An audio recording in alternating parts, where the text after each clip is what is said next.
وأنت أيها السمين، ما لي أراك تنظر لي هكذا؟ ألست خائفا من المسخ؟ مولاتي إن جمالك ذوبني بل دوخني. أما موضوع المسخ والله ما أعرف إيش يعني مسخ، يعني يعور جدا. أتعور عشانك بعد عمري. أيها الحارس، هيا نفذ أمر مولاتك الجميلة الشهية البهية وامسخني.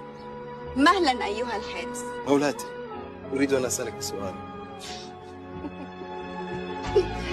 تفضل أيها الغريب. هذه عينيك أم عدسات؟ خسئت، إنها عيناي. خسئت أنت. ماذا؟ إنهما قمران بل نجمان بل زيتونتان تغوصان في صحن لبنة بلدية لذيذة. يا لك من شقي أيها الغريب. يا ويل أمي، يا ويل أمي. ماذا بك؟ هذه أسنانك أم جبس ناصع البياض؟